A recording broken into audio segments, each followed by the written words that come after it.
आप जानते ही हैं कि आईटीआर फाइलिंग आपको करनी है फाइनेंशियल ईयर 24-25 के लिए 31 जुलाई 2025 तक। तो देखिए, जब आप आईटीआर फाइल करते हैं तो बहुत सारे फॉर्म आपको फाइल करने पड़ते हैं। डिपेंड करता है आपकी इनकम क्या है या आपकी कैटेगरी ऑफ पर्सन क्या है। तो देखिए, आईटीआर 1 से लेके आईटीआर 7 तक के फॉर्म होते हैं। बट अगर आप एक इंडिविजुअल हैं, मीन्स राम श्याम रघु, मैं और आप अगर इंडिविजुअल हैं, तो वहाँ पर आईटीआर 1 से लेकर आईटीआर फॉर्म आपके ऊपर एप्लीकेबल हो जाते हैं। बट अब इनकम टैक्स डिपार्टमेंट के द्वारा एक नया फॉर्म इंट्रोड्यूस कर दिया गया है जिसको हम बोलते हैं आईटीआर बी। तो इस वीडियो के अंदर आपको मैं यही बताने वाला हूँ, ये जो आईटीआर बी है ये कब, किसे और क्यों फाइल करना होगा। तो चलिए डिटेल में अपनी वीडियो की तरफ बढ़ते हैं। तो सबसे पहले हम देखते हैं आईटीआर बी का जो ये फॉर्म है ये है क्या। तो देखिए, it is a special income tax return form introduce by CBDT. तो central board of direct taxes के द्वारा ये फॉर्म इंट्रोड्यूस किया गया है और ये जो फॉर्म है ये स्पेशल इनकम के लिए है। तो देखिए, अभी जो आप आईटीआर 1 से लेके आईटीआर 4 फाइल करेंगे वो आप अपनी रेगुलर इनकम के लिए फ़ाइल करते हैं। जैसे कि आपकी हर साल जो इनकम होती है, जैसे फाइनेंशियल ईयर 23-24 की आपने आईटीआर फाइल की होगी। अगर सैलरी इनकम होगी तो आईटीआर 1 फाइल की होगी, कैपिटल गेन्स इनकम होगी तो आईटीआर 2 फाइल की होगी, बिजनेस से होगी तो आईटीआर 3 फाइल की होगी। अगर वहीं बिजनेस इनकम है और आप प्रिजम्पटिव बेसिस पर दिखाना चाहते हैं 2 करोड़ से कम टर्नओवर था, तो आईटीआर 4 फाइल की होगी। वो आपकी रेगुलर इनकम होती है, हर साल होती है। बट यहाँ पर वर्ड यूज़ किया गया है स्पेशल इनकम। तो ये केवल और केवल स्पेशल इनकम के लिए रिटर्न बनाई गई है। वो स्पेशल इनकम क्या है वो मैं आगे आपको बताऊंगा भी। और यहाँ पर भी आप देख सकते हैं वो स्पेशल इनकम जो कि आपने रिपोर्ट नहीं की थी, मीन्स आपकी कोई अनडिस्क्लोज्ड इनकम थी जो कि पाई गई थी during search and seizure operation under section 132 तो आपके यहाँ पे कोई रेड पड़ी होगी। उस रेड के दौरान इनकम टैक्स डिपार्टमेंट को ये पता चला कि आपकी कुछ ऐसी इनकम थी, प्रॉपर्टी थी जो कि आपने डिस्क्लोज़ नहीं की थी इनकम टैक्स रिटर्न के अंदर, मीन्स आपकी अनडिस्क्लोज्ड इनकम थी। अब वो जो अनडिस्क्लोज्ड इनकम है उसको आपको अपनी इनकम टैक्स की रिटर्न के अंदर फाइल करना है, रिपोर्ट करना है। उसको ही हम स्पेशल इनकम बोलते हैं और उसके लिए ही ये आईटीआर बी का जो फॉर्म है वो इंट्रोड्यूस किया गया है। अब आगे हम कुछ और पॉइंट देखते हैं, आपको ज़्यादा क्लैरिटी होगी। When was form ITR be introduce, तो ये फॉर्म इंट्रोड्यूस किया कब ये जान लेते हैं। तो सीबीडीटी के द्वारा ये जो फॉर्म इंट्रोड्यूस किया गया साथियों, ये इंट्रोड्यूस किया गया 7 अप्रैल 2025 को। नोटिफिकेशन नंबर है 30/2025 और ये एप्लीकेबल हो जाता है जो भी, जैसे कि मैंने आपको बताया, जो भी सर्च कंडक्ट की गई उस दौरान जो भी उनको अनडिस्क्लोज्ड आपकी इनकम मिल जाती है, मूवेबल इमूवेबल प्रॉपर्टी मिल जाती है, तो उस तरीके से देखिए वहाँ पे ये एप्लीकेबल हो जाती है। और ये केवल उन सर्चिज़ के लिए ही एप्लीकेबल होगी जो कि इनिशिएटेड की गई हैं 1 सितंबर 2024 को या 1 सितंबर 2024 के बाद। तो मीन्स 2024 सितंबर के बाद जो भी सर्च कैरी आउट की जाएंगी, उनसे रिलेटेड जो भी अनडिस्क्लोज इनकम पाई जाएंगी, उनके लिए आईटीआर फॉर्म जो है ये इंट्रोड्यूस किया गया है।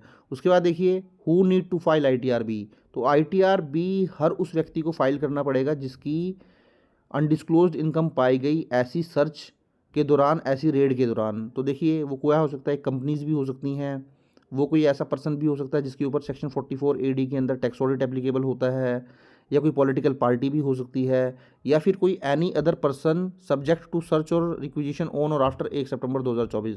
तो अब एनी अदर इंडिविजुअल में कोई भी पर्सन आ सकता है, एनी अदर पर्सन में इंडिविजुअल हो सकता है, हिंदू अनडिवाइडेड फैमिली हो सकती है, कोई फर्म हो सकती है, एलएलपी हो सकती है, जिसके यहाँ पर भी रेड की गई, सर्च की गई और उसके यहाँ अनडिस्क्लोज इनकम पाई गई, वो सारे ही पर्सन आप बोल सकते हैं आईटीआर बी फाइल करने के लिए कवर हो जाएंगे। उसके बाद देखिए, under which section ITR B required to be filed. तो इसके लिए सेक्शन क्या इंट्रोड्यूस किया गया है। तो देखिए साथियों, इनकम टैक्स एक्ट 1961, जिसको भी अभी गवर्नमेंट जो है बदलने की सोच रही है, अभी आपके सामने इनकम टैक्स एक्ट 2025 आ जाएगा। बट इस सेक्शन को जो इंट्रोड्यूस किया गया है सेक्शन 158BC, वो इनकम टैक्स एक्ट 1961 के अंदर ही इंट्रोड्यूस किया गया है।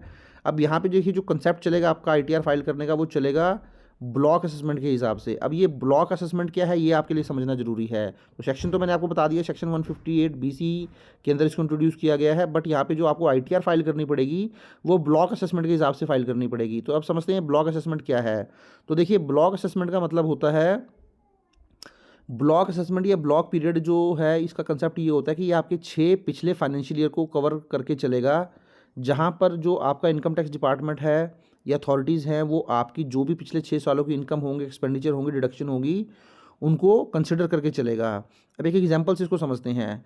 सपोज़ आपके यहाँ पर 12 सितंबर 2024 को एक सर्च या रेड की गई, क्योंकि मैंने आपको बताया था ये जो एप्लीकेबल होगा केवल उन सर्च के ऊपर एप्लीकेबल होगा जो कि 1 सितंबर 2024 के बाद की होंगी। तो आपके यहाँ सपोज़ करें 12 सितंबर 2024 को कोई रेड की गई, सर्च की गई, तो उस रेड के दौरान कुछ अनडिस्क्लोज इनकम पाई गई, कुछ मूवेबल प्रॉपर्टी, इमूवेबल प्रॉपर्टी ऐसी पाई गई जो कि आपने डिस्क्लोज नहीं की थी अपने इनकम टैक्स के रिटर्न के अंदर। तो देखिए अब आपको एक आईटीआर बी फॉर्म फाइल करना पड़ेगा, और वो आईटीआर बी फॉर्म ऐसा नहीं है कि आपको अलग अलग फाइनेंशियल ईयर के लिए अलग अलग फाइल करना पड़ेगा।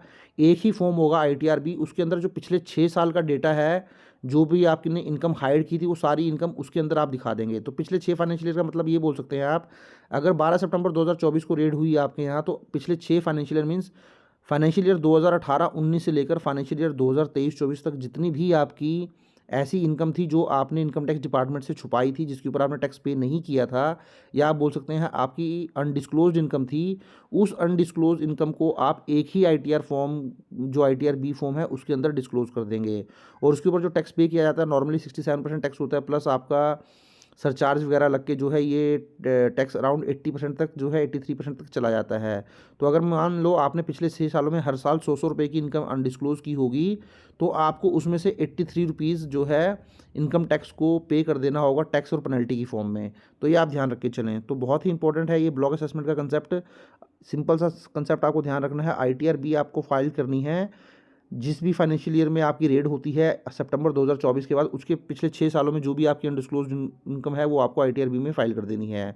अब क्या आईटीआरबी डिफरेंट है रेगुलर आईटीआर फॉर्म से? ये तो मैंने आपको स्टार्टिंग में ही बता दिया था। बिल्कुल यस आप बोलेंगे इसको, ये बिल्कुल डिफरेंट है, क्योंकि वो जो आप आईटीआर फाइल करते हैं वो हर एक फाइनेंशियल ईयर के लिए अलग अलग फाइल करते हैं। ऐसा नहीं है कि आप पिछले 6 या 7 साल या 8 सालों के लिए एक ही फॉर्म फाइल कर देते हैं। तो 23-24 में अब अगर आपने आईटीआर 1 फाइल की है, तो जो 24-25 में आप फाइल करेंगे वहाँ पर भी आईटीआर 1 फाइल करेंगे, तो हर साल के लिए आप अलग अलग आईटीआर फॉर्म फाइल करेंगे। तो वो बिल्कुल डिफरेंट है, वो आपकी रेगुलर इनकम के लिए होती है। ये आपकी जो आपने चोरी वगैरह की होती है, आप सब स्पष्ट शब्दों में इसकी बात करें, आपने अनडिस्क्लोज इनकम की है उसके लिए होती है। और यहाँ पर आपको इकट्ठे 6 सालों की आईटीआर एक साथ फाइल कर देनी होती है। तो ये बिल्कुल डिफरेंट होता है रेगुलर आईटीआर फॉर्म से। तो ये था साथियों नया आईटीआर फॉर्म आईटीआर भी, जो कि एप्लीकेबल हो चुका है। अब अगर आपके यहाँ भी कोई रेड पड़ती है या किसी भी तरीके की सर्च की जाती है सेक्शन 132 के अकॉर्डिंग, तो उस केस में वहाँ पे कोई अनडिस्क्लोज इनकम पाई जाती है, मूवेबल इमूवेबल प्रॉपर्टी, तो उसके केस में आपको ये रिटर्न फाइल करनी पड़ेगी। तो आई होप वीडियो अच्छा लगा होगा। वीडियो अच्छा लगा तो लाइक करें, शेयर करें, और चैनल को सब्सक्राइब नहीं किया तो चैनल को भी जरूर सब्सक्राइब कर लें। Thank you very much, have a nice day, take care.